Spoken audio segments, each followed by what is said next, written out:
Good afternoon, and welcome to the Wednesday afternoon conference call with Trusts Unlimited. This is Jim George speaking. I'm the non-attorney spokesman and facilitator for Trusts Unlimited, and I'd like to thank all of you for taking the time to listen to this call. Today's October 18th. We're moving closer to the end of the year, and that's going to be an important time frame for us. I'll get into that in a moment.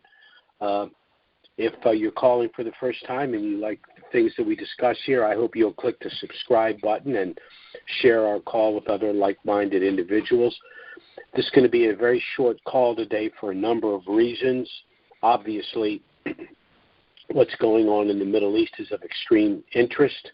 I've been getting a lot of contacts asking if what's happening could postpone the reinstitution and evaluation of the dinar.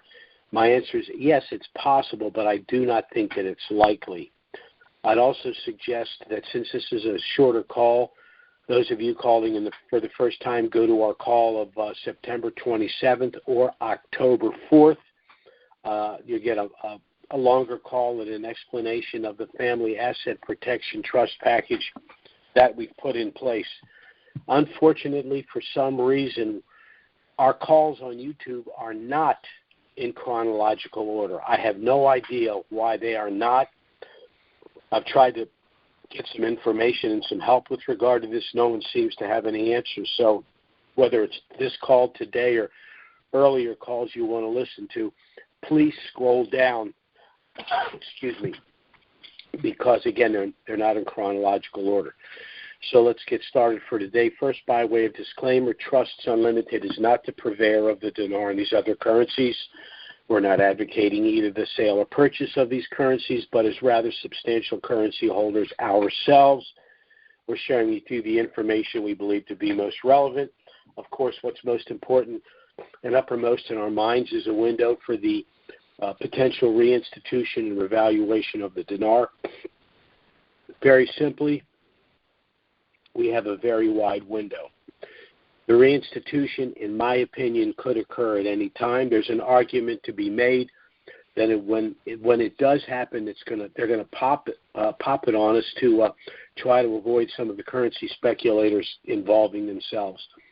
But the window that I'm looking at is theoretically any time now up to January 1st. That's because Iraq is going through a stabilization initiative, which, according to Sudani and Alak, will be completed by January 1st.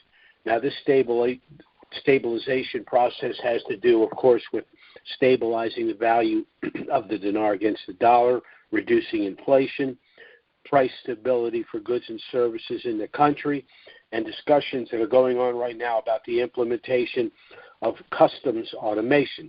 Now, customs automation has to do with products going in and out of the country and the balance of payments issues. And, of course, that's important when you have an international currency. So things are moving in the right direction despite what's going on in Iraq. Sudani and Alak have recently had meetings with CBI, the board of directors of the CBI, the United States Treasury, the IMF, and the World Bank. So there's no reason to have meetings for these individuals if something is not going to happen relatively shortly. There's also been the pending membership of Iraq with the BRICS nations. Now, this is very important because we've seen the rise of these regional associations like the BRICS, unfortunately coinciding with the demise of the U.S. dollar globally. Now, the reason membership with the BRICS is important is because this is a handful of nations, which is actually going to be dozens of nations in the near future, that utilize their own currencies as reserve currencies rather than the U.S. dollar. So membership for Iraq or any nation in the BRICS nations or any other such association makes no sense at all unless they have their own currency, which can be part of the basket. So again, everything's pointing to the reinstitution and revaluation of the Iraqi dinar. The CBI, of course, is involved in a lot of monetary reform. They've issued a tender for new desktop computers for the banks. Why? Because international transactions are going to create upgraded computer capabilities. They've also announced that withdrawals of the U.S. dollar from ATMs will be limited to travel and medicine, which in their view right now are essentials. Of course, after all this is done, they'll be operating entirely with the dinar. But the major issue right now holding us back is corruption, systemic corruption that still exists in Iraq. So Sudani and Iraq are working to resolve a lot of this. We have corrupt pro-Iranian officials in government and in parliament. Recently, Sudani blasted the parliament, saying that you're not the solution, you are the problem, so stop making demands of me, of our ministers, of Iraq, of the CBI, because we can't take you seriously until you ferret out all of the corruption. Then there's the corruption with the banks and the exchange companies having to do with the multiple currency arbitrage, which resulted, unfortunately, in a continued strong dollar against the dinar. Very simply put, an arbitrage is a way to make a profit by simultaneously utilizing purchase and sale options with different currencies. So, for example, these banks and these exchange companies at present can purchase dinar. For $1 US dollar, they can purchase 1,132 dinar. They can just turn around and sell that dollar and get 1,520 dinar. So there's a 400 dinar per dollar spread. So these crooks are just putting that in their pocket.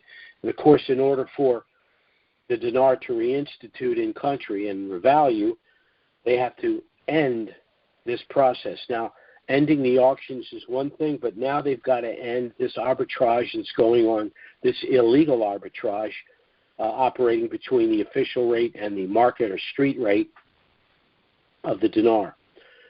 So in my opinion, despite all of what's going on in Iraq, and by the way, next week's call will deal exclusively and in detail with what's going on in the Middle East, what's going on with Iran, Hamas, the Palestinian situation, basically a history of the creation of the modern nation state of Israel going back to 1948 and its relevance. I will say this, Iran may have made two miscalculations. One miscalculation might be that this attack on Israel is going to be an abject failure. The other issue is, at some point, the international community is going to have to acknowledge that Iran is behind all of this. They're the ones that have been training Hamas, the Houthis, some of the other, Hezbollah. They've been funding all of that. That being the case, how can they be Article 8 compliant with the UN or the IMF or any of them? And if they're not compliant, then their real needs to stay in the toilet where it belongs. So the long-term view of this is Iran may have finally bitten off more than they can chew. At least I hope that's going to be the case. But from our narrow perspective, I do not think that what's going on is going to stop the reinstitution or evaluation of the dinar. And again, we're looking at really, at this point, we got to realistically look at January. But the reforms that they're doing right now, the stabilization initiative, is really the last hurdle here. All the other boxes are checked. I was hoping that they could resolve this sooner, but they take two steps forward, one step back. Things always take a little bit longer than they should. So that's all I'm going to say for today. Again, right now I do have family that's in Israel right now in the process of getting out. I was actually supposed to be there. I had plans a year ago to go there, but when I found out that I needed to take the jab, I decided not to go. I'm not anti-vax, but I am anti-COVID vax, and I just refuse to take the thing. As a matter of fact, I don't know that I can even go back to our my family's homeland, Greece, without the jab, and I'm not even going to do that. This is eventually going to go away because facts will eventually point out that the thing is ineffective and has serious side effects. The evidence is more obvious each and every day, so hopefully this nonsense will end. But we have the problem in the Middle East. From our end, we're getting inundated with contacts. We've been in business with Denarians for 15 years, so over that time we've established thousands of clients, and so the workload gets increasingly larger, so we're doing the best we can. As a matter of fact, there are a number of you, some of you are on this call, I can see. You'll be hearing from me right after this call. I've got a number of trusts to get out, and they will go out today. Once the paralegals are done with them, I review them, make sure everything's all right, although unfortunately I still tend to make mistakes. People spell names, the same name, 10 different ways, and a lot of times I miss that. I apologize for that, but if there are any errors, just let us know. We'll make the correction, get it right out to you. Again, for those of you calling in for the first time, I strongly suggest you go to our call of September 27th or October 4th. You'll get a review of our Family Asset Protection Trust package. If you really want to get into some history about how we got here with these currencies and why we're in a position to make such a windfall profit, I strongly suggest you go to our call of March 1st. You will get a history of the Western Central Bank system and how we found ourselves in this situation. Most people, unfortunately, are going to lose because they are either unwilling or unaware of the opportunities available with some of these pre-valued currencies. But for the very small minority of us who have been paying attention and have invested a little bit of money in these currencies, I think you're going to be well rewarded when this is all over. You can go to our website, which is Trusts with an S, UnlimitedLLC.com. If you're interested in getting our initial no obligation package regarding our Family Asset Protection Trust package, I strongly suggest you do that. It has a lot of information about us, about the trusts, about the currencies. You can review the package. It does contain everything you need if you wish to proceed, but you're under no obligation to do so. But you can contact us if you have any questions. We'll be happy to assist you. If you're ready to go, everything that you need, once again, is in the package. You can contact us either by email or phone if you'd like to get our initial no obligation package. The email address is trusts with an S, unlimited, LLC at gmail.com. And our phone service is 307-274-4122. Contact us. You should have your package within 48 hours. You can review the package. Contact us if you have any questions. Once you've submitted your fee and your application for trust, you should have your trust certainly within 5 working days and probably within 3 working days. So again, thanks so much for listening. I'm sorry that this is such a short call, but there's really a lot going on. Although I made a decision that next week we're going to get into a lot more depths in what's going on in the Middle East, and we'll probably have a little bit better understanding exactly what's happening strategically in the region.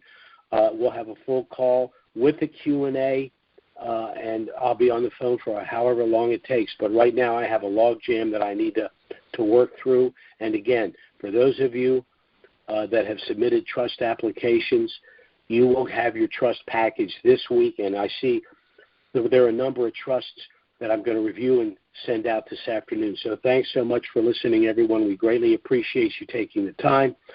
Of course, our next call will be next Wednesday. Certainly, if something of dramatic nature were to happen between now and then, we'll try to get out an emergency email and schedule an emergency conference call.